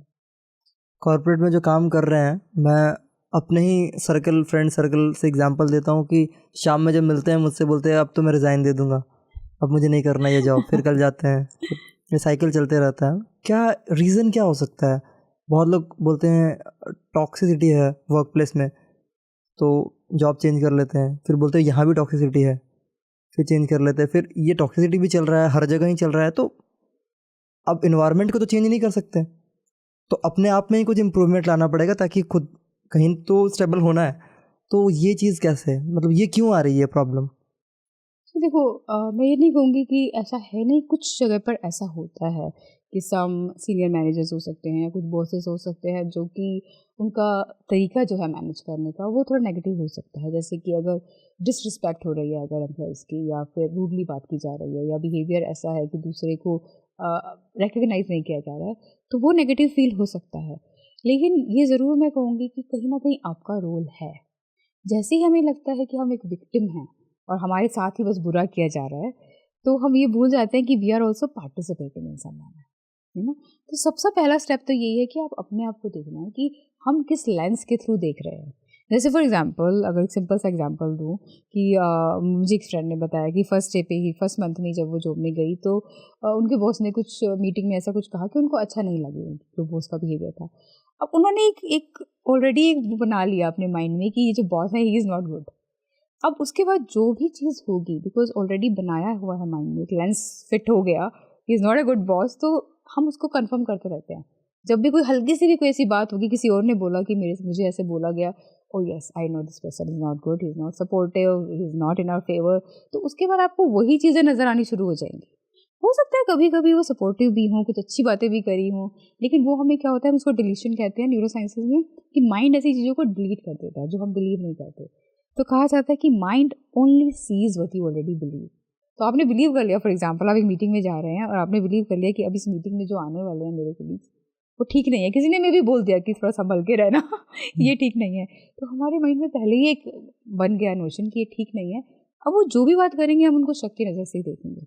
तो पहली चीज़ ये है कि अगर आपको लग रहा है कि ये मन में ख्याल आ रहा है कि रिज़ाइन कर देना चाहिए या टॉक्सिक कल्चर है, पहले आप अपने आप को एक बार जांच लो अच्छे से कि मेरा क्या रोल है। क्या ऐसा हो सकता है कि मैंने भी सोचा ही हुआ है कि यहाँ पे कोई अच्छा नहीं है? क्योंकि जैसे ही आप ये सोचते हैं कि ठीक नहीं है, तो आपको हर चीज़ वैसी ही नज़र आएगी। कहा जाता है ना कि नज़रिया बदले तो हाँ, संसार बदल हाँ। जाता है, तो वही वाली बात है। एक बार ज़रूर चेंज करके देखिए अपने लेंस को, एक बार ये सोच के देखिए कि हो सकता है इनके अंदर भी कुछ तो अच्छा होगा, कुछ तो अच्छा होगा। हो सकता है इनके ऊपर भी स्ट्रेस हो, इनको भी इनके बॉस से प्रेशर आ रहा होगा, जो भी रीज़न है। तो एक बार मैं ये सोच के देखूँ कि एवरीबॉडी इज़ गुड, तो वहाँ से ऑपरेट करके देखिए, अपना बेस्ट दें, कोशिश करें कि रिलेशनशिप बिल्ड करें, प्रोफेशनल रिलेशनशिप वहाँ पे। उसके बावजूद अगर आपको लगता है कि आपको सेटिस्फेक्शन नहीं मिल रही है जॉब में, और या नहीं ठीक लग रहा है, या आपकी मेंटल हेल्थ भी इफेक्ट आ रहा है उसके बावजूद, then you can think of. तो ये मैं ज़रूर कहना चाहूँगी, रिस्पॉन्सिबिलिटी लें पहले एक बार। आपने पर्सनली ऐसा कुछ नोटिस किया है कि ये चैलेंज आता है वर्क प्लेस में? कुछ आपने 2-3-4 चीज़ें बताई हैं, मतलब मेन चैलेंज क्या आता है? मतलब एम्प्लॉयज़ सेटिस्फाइड नहीं है या फिर कुछ ऐसा कुछ? सो मेन देखो, अगर कल्चर की हम बात करें तो एक चैलेंज ये होता है कि काफ़ी सारी ऑर्गेनाइजेशन में रिकग्निशन कम होती है। तो employees of course they want a good पे स्केल, बट सबको चाहिए कि एक रिकग्निशन मिले, ग्रोथ हो वहाँ पर। लेकिन अगर आप किसी ऐसी ऑर्गेनाइजेशन में काम कर रहे हैं जहाँ पे आपको अप्रिशिएशन, रिकग्निशन मिलती है और ग्रोथ की अपॉर्चुनिटीज़ हैं, देन आप खुद से ये रिस्पॉन्सिबिलिटी लेनी होगी कि how you can now go forward in that growth, mental, emotionally, professionally as well. आप अपना बेस्ट कैसे दे सकते हैं, क्योंकि it's not only about the job.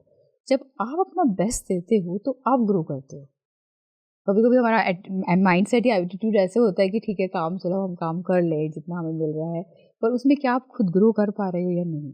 तो आपने अगेन वही सेल्फ लव वाली बात है कि अपनी ग्रोथ पे फोकस अगर आप करोगे तो आप काम भी अच्छा करोगे, आपकी ग्रोथ भी अच्छी होगी और वो खुद को भी अच्छा लगेगा।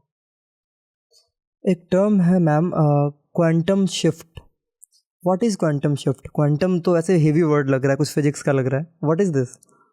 तो क्वांटम शिफ्ट, इंटरेस्टिंगली मेरी कंपनी का नाम भी क्वांटम शिफ्ट है. तो क्वांटम शिफ्ट का मतलब होता है एक मैसिव शिफ्ट, जिसको हम कह सकते हैं. जैसे क्वांटम जंप या क्वांटम लीप वर्ड भी बहुत कॉमनली यूज़ किया जाता है कॉन्शियसनेस के कॉन्टेक्स्ट में हम इसको यूज़ करते हैं. क्या होता है कि अगर आप एक छोटा सा, जैसे अभी हमने लेंस की बात की, छोटा सा हम अपना लेंस चेंज करते हैं. लेंस मतलब जब जिस नज़रिए से हम देख रहे हैं, तो कहते हैं कि बहुत बड़ा शिफ्ट हमारी लाइफ में आ सकता है. तो इसलिए इस वर्ड को क्वांटम यूज़ किया जाता है. Quantum is a very small atomic level पे क्वांटम वर्ड यूज़ किया जाता है. लेकिन शिफ्ट में जब हम बात करते हैं क्वांटम की, इट्स लाइक एक छोटे से शिफ्ट, माइंडसेट शिफ्ट से बहुत बड़ा शिफ्ट हमारी लाइफ में आ सकता है. इसलिए इसको क्वांटम शिफ्ट कहा जाता है. जैसे कि अगर किसी को ऐसे लगता है कि आई एम नॉट इनफ, या आई am not worthy of love, I am not worthy of wealth. अब अगर कोई पर्सन ऐसे सोचता है, मतलब वो बहुत स्कार्सिटी से सोच रहे हैं, राइट, और कहीं कुछ ऐसा हो जाए, मे बी उनको बचपन में पेरेंट्स से नहीं सपोर्ट मिला है, कुछ भी रीज़न हो सकता है, यूजुअली चाइल्डहुड से आते हैं ऐसे बिलीव. अगर इमेजिन करें कि कुछ ऐसा हो जाए उनकी लाइफ में, कुछ ऐसा मिरेकल या कुछ बहुत अच्छा हो जाए, और अगर ये शिफ्ट हो जाता है उनका, पैराडाइम शिफ्ट भी कहते हैं इसको, एकदम से शिफ्ट हो जाता है उनका माइंडसेट कि नहीं, I am worthy of all the love that is available here, I am worthy of all the wealth and all beautiful relationships. And उनका एकदम से नज़रिया अगर चेंज होता है सिर्फ एक इस शिफ्ट से, एक्चुअली उनकी लाइफ में डिफरेंट तरह के मिरेकल्स होने शुरू हो जाते हैं. अपॉर्चुनिटीज़ अपने आप सामने से आती हैं. और मैं एक्सपीरियंस से बता रही हूँ, मतलब लोगों ने मुझे बताया है ये कि सडनली पता नहीं कहाँ से हो रहा है कि बड़े अच्छे अच्छे लोग आ रहे हैं मेरी लाइफ में, बहुत अच्छी अपॉर्चुनिटीज़ आ रही है. बस मैंने थोड़ा सा शिफ्ट किया कि हाँ, जैसे बाउंड्री सेट करनी शुरू की, पॉजिटिव सोचना शुरू किया. तो ये क्वांटम शिफ्ट इसको कहेंगे. मैनिफेस्टेशन थोड़ा बहुत जुड़ा हुआ है इससे, थोड़ा बहुत? हाँ, बिल्कुल है, बिल्कुल है. जैसे कहते हैं कि मैनिफेस्टेशन मतलब it's about the law of attraction. And manifestation is all about कि life is bringing to you who you are. So who you are मतलब आप अपने बारे में क्या सोचते हो, आपकी एनर्जी कैसी है, तो ये आपकी एनर्जी से डायरेक्टली लिंक्ड है. अगर आपकी एनर्जी पॉजिटिव है, अबंडेंस के साथ आप ऑपरेट करते हो, तो abundance will come to you. Consciousness shift quantum shift से डिफरेंट है थोड़ा? It's a very similar thing, it's a very similar thing. So अगर हम बात करें कि कोई भी डीप लेवल पे अगर शिफ्ट होता है, ट्रांसफॉर्मेशन भी कह सकते हैं, every transformation is a consciousness shift. So consciousness shift का मतलब ही ये है कि एनर्जी के लेवल पे, माइंडसेट के लेवल पे, आपकी थिंकिंग प्रोसेस के लेवल पे एक शिफ्ट हुआ है आपके अंदर. एंड वही रियल शिफ्ट है, उसको क्वांटम शिफ्ट भी आप कह सकते हो. वही रियल शिफ्ट है, बिकॉज उससे आपके जीने का तरीका एकदम बदल जाता है. जैसे वही, जिससे मैंने एग्जांपल दिया कि आप हो सकता है बहुत परेशान रहते थे, आप वरी वाले लेवल पे रहते थे, और सडनली आपको रियलाइज़ हुआ तो वरी करने से तो कोई फ़ायदा होने वाला ही नहीं है. तो क्यों ना, अगर worry is also an imaginary anxiety मैंने क्रिएट की है अपनी लाइफ में, अगर इमेजिन ही करना है तो मैं क्यों ना ये सोचूं कि सब अच्छा ही होगा, और फिर मुझे जो करना है करना है, और फिर जो होगा हम उसको हैंडल कर लेंगे. तो ये जो एक शिफ्ट है, this itself is a huge shift in your consciousness. Meditation से रिलेटेड एक और क्वेश्चन था कि मेरे साथ भी ऐसा होता है काफ़ी हद तक, और बहुतों के साथ होता है कि बहुत सारे थॉट्स आते हैं, बहुत ज़्यादा विचार आते हैं, यूज़लेस, मतलब ऐसा भी नहीं कि बहुत काम की चीज़ें आ रही हैं, यूज़लेस विचार आ रहे हैं.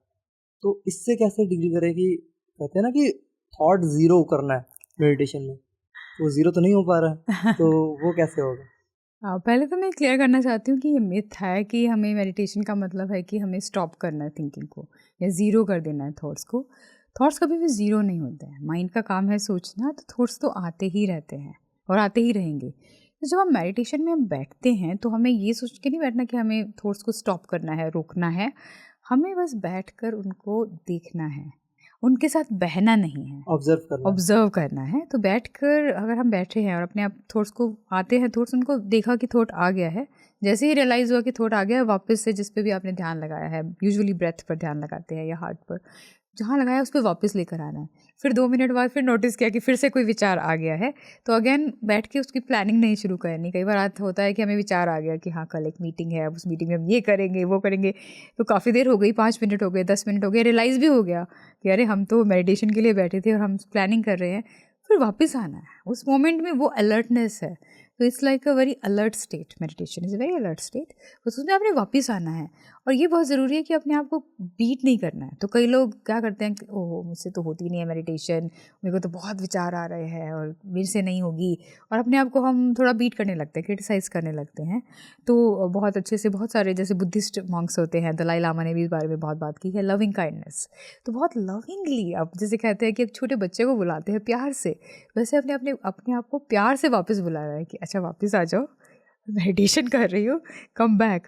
तो लविंगली आपने वापस आना है, फिर से फोकस करना है, फिर 5-2 मिनट बाद फिर देखा एक विचार आया, फिर वापस करना है।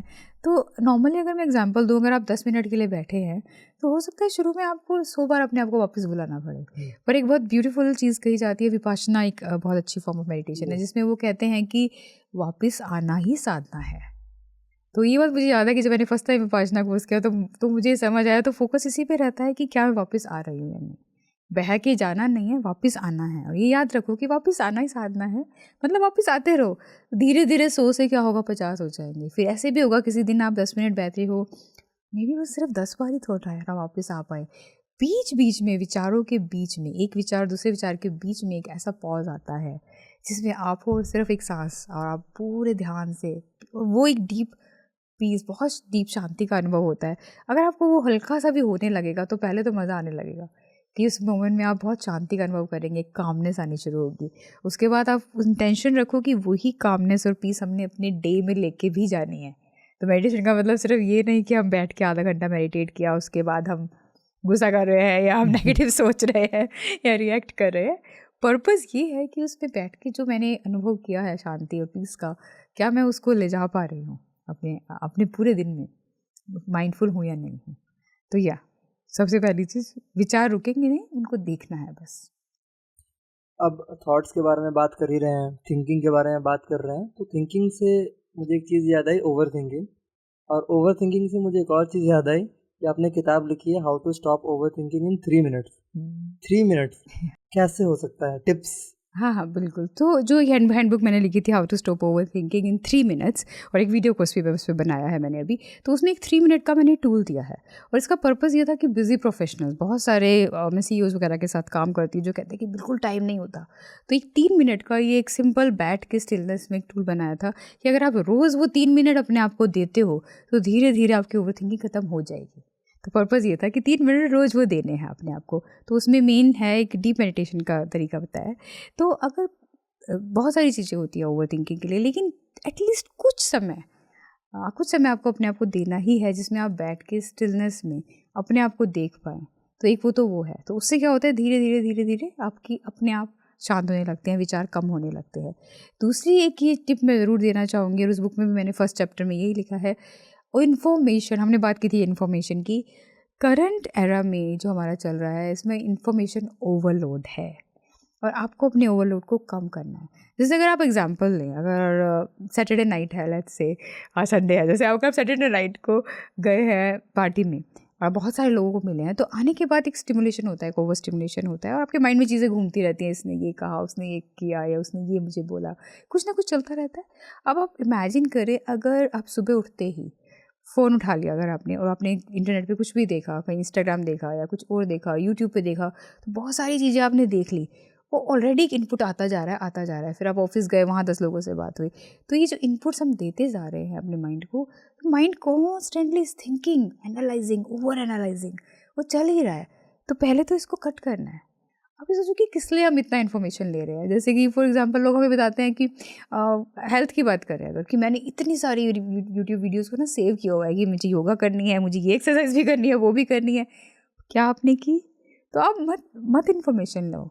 कहा जाता है कि अगर आप थ्री बाइट्स ऑफ इन्फॉर्मेशन ले रहे हैं, उसमें से आप 2 अप्लाई करें तो वो बहुत ही आप अच्छा कर रहे हैं।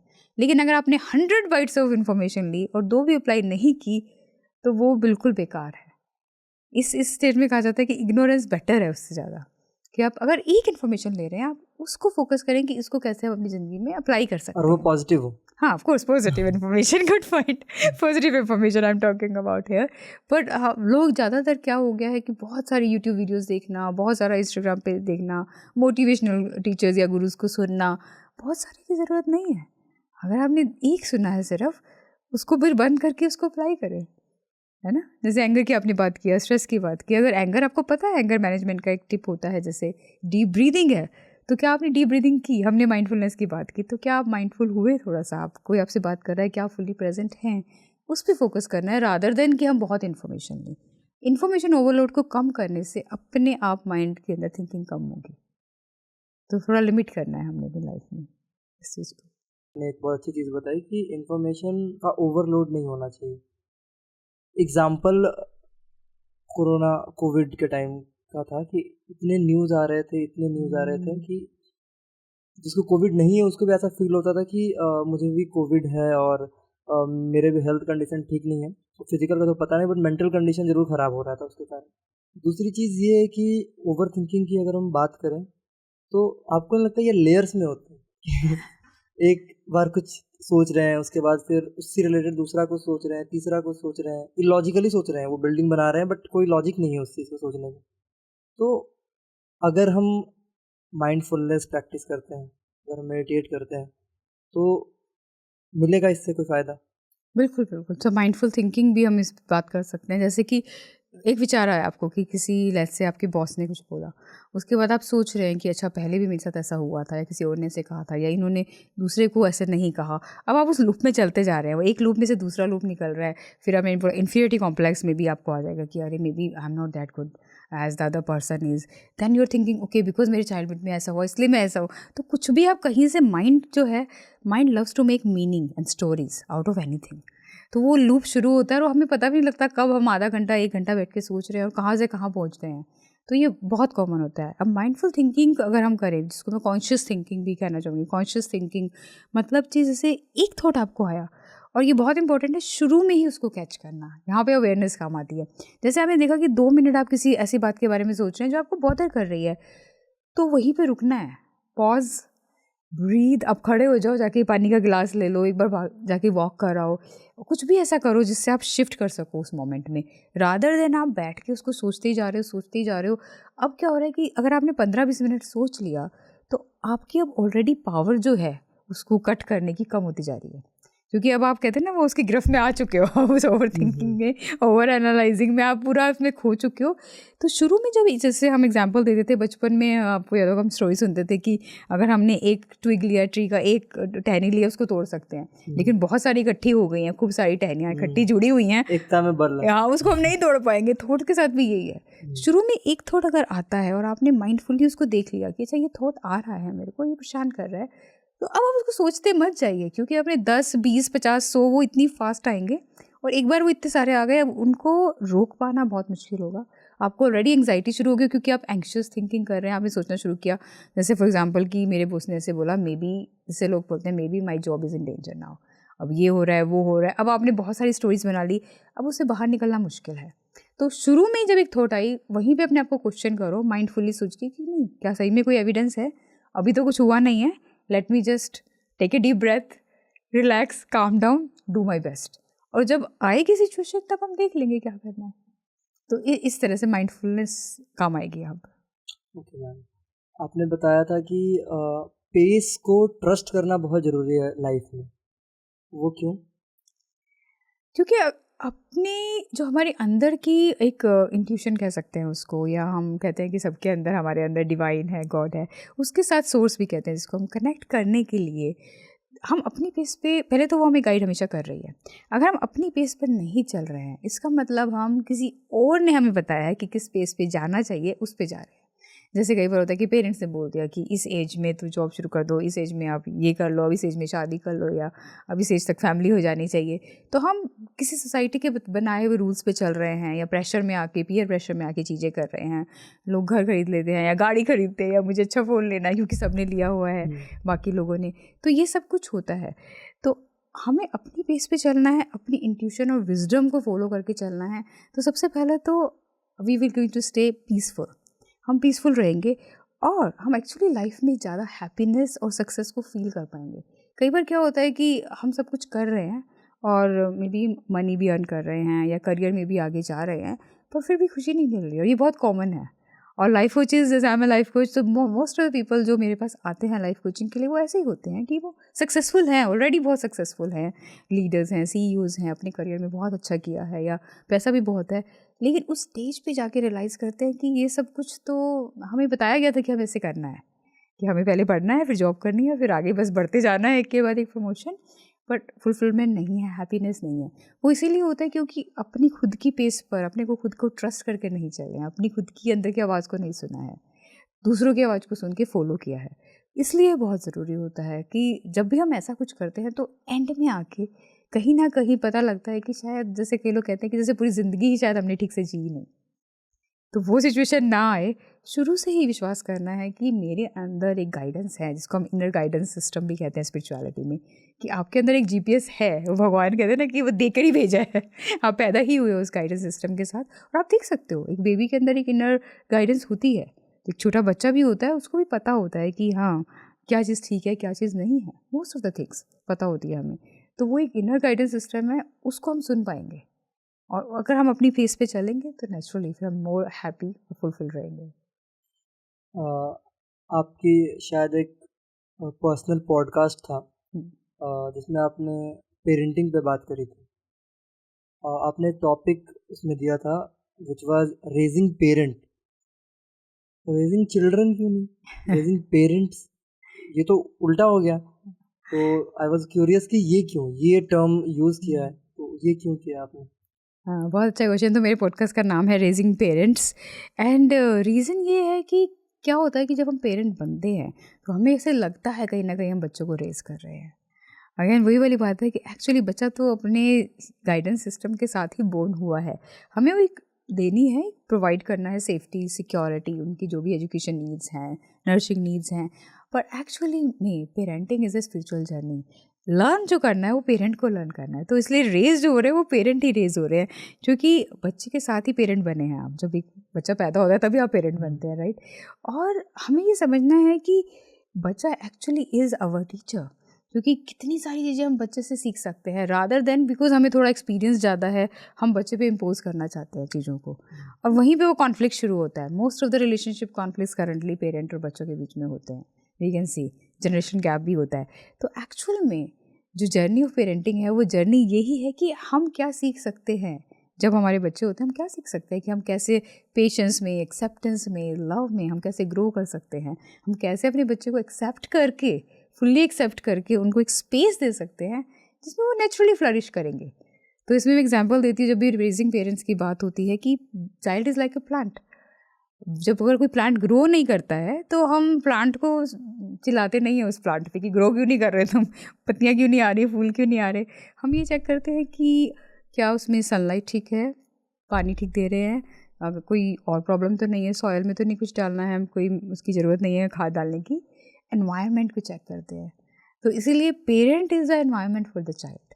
तो अगर बच्चे में कोई कमी है, बच्चे में कॉन्फिडेंस कम है, सेल्फ स्टीम कम है, या बच्चा अच्छे से नहीं ग्रो कर रहा है किसी भी एरिया में, तो पेरेंट को ये देखना है कि क्या मैं ऐसा, क्या मेरे अंदर, कई बार जैसे पेरेंट्स आहत कहते हैं कि हमारा बच्चा खुश नहीं रहता या मेंटल हेल्थ इशू है, तो पहला क्वेश्चन ये पूछना चाहिए कि हम खुश रहते हैं। ऐसा तो नहीं कि हम हर समय स्ट्रेस में रहते हैं और हमेशा नेगेटिव बातें करते हैं और फिर हम सोचते हैं कि बच्चा खुश रहे, तो वो पॉसिबल नहीं है। तो ये जर्नी पेरेंट्स को खुद को रेज करने की जर्नी है। जैसे जैसे जनरेशन बढ़ रहा है तो ऐसा आपको कभी फील होता है कि जो अभी न्यू बॉर्न बच्चे होते हैं, जो अभी अभी उनको टेक्नोलॉजी से बहुत ज़्यादा ज़रूरत से ज़्यादा इंट्रोड्यूस करा दिया जाता है बहुत कम एज में? आई मीन पॉजिटिव इम्पैक्ट है, बट कहीं ना कहीं मान लो कि आपको काम करना है और आपका बच्चा आपको डिस्टर्ब कर रहा है, फ़ोन दे देते हो, जस्ट इसलिए दे देते हो ताकि आप अपना काम कर पाओ, बट वहाँ पे इम्पैक्ट पड़ रहा है कहीं ना कहीं। बिल्कुल बिल्कुल। अगर हम देखा जाए साइंस के अकॉर्डिंग, इवन मेडिकल साइंस के अकॉर्डिंग भी 5 साल तक के बच्चे का ब्रेन एक्सट्रीमली सेंसिटिव होता है। आइडियली 5 साल तक तो बच्चे को मोबाइल टेक्नोलॉजी से दूर ही रखना चाहिए, बट यूर राइट, आजकल बहुत कॉमन है।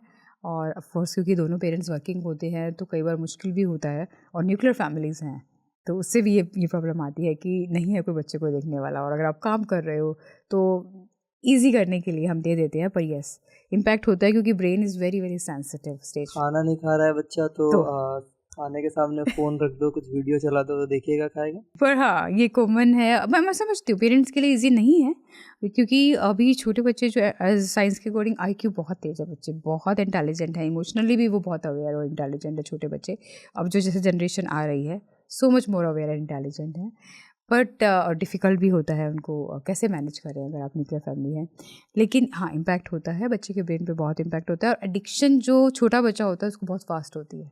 अगर आप देखें जिन बच्चों को छोटी एज में फ़ोन या टैबलेट या कुछ भी दिया जाता है, तो उसके बाद वो उसके बिना रह नहीं सकते हैं, उनको फिर हर बार खाने के साथ चाहिए ही है, और वो जिद्दी भी हो जाते हैं, इरिटेट भी होते हैं। तो ये सब signs are very very common. Technology के साथ इतना ज़्यादा अटैचमेंट एक रीज़न बन सकता है आगे चल के पेरेंट के साथ gap, emotional gap, generation gap जो भी बोलते हैं, वो सारे गैप्स का रीज़न बन सकता है ये टेक्नोलॉजी। हाँ बिल्कुल बिल्कुल, नेचुरली जो एक बॉन्डिंग होती है उस पर फ़र्क आ सकता है, क्योंकि देखो अगर कोई भी एडिक्शन हो रही है तो वो एडिक्शन बेसिकली क्या होता है, एक साइंस में एक कहावत है, साइकोलॉजी में ये सर्वे किया गया था जिसमें वो कहते हैं कि every addiction is a lack of connection. And this was about every addiction, चाहे वो ड्रग एडिक्शन है, अल्कोहल एडिक्शन है, या फिर वो सोशल मीडिया एडिक्शन है, फ़ोन एडिक्शन है, कहीं ना कहीं लैक ऑफ कनेक्शन है। क्योंकि जो कनेक्शन हमें अपने प्राइमरी केयर गिवर पेरेंट्स से, अपने क्लोज रिलेशनशिप से नहीं मिल पा रहा है, हम उसको ढूंढ रहे हैं, चाहे वो हम उसको फ़ोन में ढूंढ रहे हैं या अल्कोहल में ढूंढ रहे हैं, ड्रग्स में ढूंढ रहे हैं। तो वहाँ पर अगर हमें वो कनेक्शन फील हो रहा है जो कि एक्चुअल में कनेक्शन नहीं है, वो एक परसीव्ड कनेक्शन है, हमें लगता है जैसे सोशल मीडिया पे हम कनेक्टेड हैं, होते तो नहीं है, हम सबको पता है। तो वो नेचुरली वहाँ से दूसरी जगह से जहाँ मिलना चाहिए था वहाँ से नहीं मिल रहा है, इसलिए हम वहाँ ढूंढ रहे हैं। और यहाँ पे क्योंकि हम ज़्यादा टाइम स्पेंड कर रहे हैं तो वहाँ पे चांसेस और कम हो रहे हैं कि रिलेशनशिप में वो कनेक्शन और कम होता जा रहा है। So it impacts. कुछ चीज़ें हैं जो पेरेंट को चेंज करना चाहिए, जो ट्रेडिशनली करते आ रहे हैं, बट ये चीज़ें चेंज करनी चाहिए, ऐसा कुछ है? बिल्कुल। तो मैं ये तो देखो, आई अंडरस्टैंड कि अभी वर्किंग है, I am also working mother, and both parents are working, most of the families, so of course that I am not saying कि आप काम छोड़ दो, लेकिन एक चीज़ इंस्टेंटली हर पेरेंट चेंज कर सकता है, every parent can change it. और मैं वो टिप देना चाहूँगी पेरेंट्स के लिए, सबसे छोटी चीज़ है कि जब आप अपने बच्चे के साथ हो, बी फुल्ली प्रेजेंट। हमने माइंडफुलनेस की बात की थी, और बहुत सारे पेरेंट्स से मैं ऑलमोस्ट डेली ये चीज़ सुनती हूँ कि even when I am with my child, जब भी मैं बच्चे के साथ भी हूँ तो भी मेरे माइंड में तो काम ही चल रहा है। वो सबसे ज़्यादा हार्मफुल है, क्योंकि उस टाइम पे आप लिसन नहीं कर रहे हो, और बच्चे बहुत they are very very sensitive to catch energies, वो फील करते हैं कि आप प्रेजेंट नहीं हो उनके साथ। तो आप अगर 10 मिनट अपने बच्चे के साथ बैठे हो तो at least start with quality time. अगर आप क्वांटिटी नहीं दे पा रहे हो टाइम की, क्वांटिटी एक्चुअली अच्छी होती है, बच्चे को चाहिए बहुत सारा टाइम चाहिए आपका आइडियली, पर हम आइडियल सिनेरियो कहते हैं ना कि आइडियल नहीं होती है लाइफ।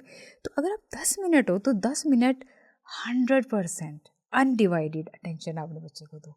फ़ोन बंद होना चाहिए आपका, मोबाइल को अपना बेशक आप स्विच ऑफ कर दो वो 10 मिनट के लिए, लैपटॉप गैजेट सब दूर होने चाहिए, just be present, look in to their eyes, and अगर आप अफेक्शन शो कर रहे हो, हग करो या उनके साथ बातें करो, सुनो उनको, listen to them rather than उस टाइम में आई टेल पेरेंट्स कि आप बताओ मत कुछ, आप उनसे उनको सुनो। तो वो उस 10 मिनट में ही आपकी बहुत अच्छी बॉन्डिंग और कनेक्शन होगा, पॉसिबल है वो। तो that is one thing I would say, presence and mindfulness. एक और टॉपिक पे आपसे बात करनी थी, मेंटल, इमोशनल और फिजिकल वेलबींग कैसे कनेक्टेड है? मतलब ऐसा है कि 2 है और तीसरा नहीं होने से भी चलेगा, या फिर तीनों परफेक्ट होना चाहिए? पहले तो ये फुल्ली कनेक्टेड है, rather I would add spiritual wellbeing as well इसमें। सो हमारे ह्यूमन बीइंग की अगर हम डायमेंशन लें, एक ह्यूमन लाइफ की 4 डायमेंशंस होती है, mental, emotional, physical and spiritual, और ये चारों ही कनेक्टेड है। जैसे कि अगर आप मेंटली, अगर आपके विचारों में परेशानी चल रही है, आप वरी कर रहे हैं, तो इमोशनल वेलबींग मतलब आप फील अच्छा नहीं करेंगे, आप खुश नहीं फील करेंगे, खुश नहीं फील करेंगे तो नेचुरली आपको फिजिकली भी अच्छा नहीं लगेगा। जो कहते हैं ना, खाना भी डाइजेस्ट ठीक से नहीं होगा अगर आप वरी में होते हैं, स्ट्रेस में होते हैं, नींद भी ठीक से नहीं आएगी, फिजिकल हेल्थ तो ख़राब होगी। और स्पिरिचुअल वेलबींग का मतलब है कि आप कितना पीसफुल हो, कितना पीसफुल हो आप, जैसे हमने बात की स्पिरिचुअल ग्रोथ, अपने आप से कितना कनेक्टेड हो, अपने पे कितना विश्वास करते हो, लाइफ पे कितना विश्वास आप करते हो।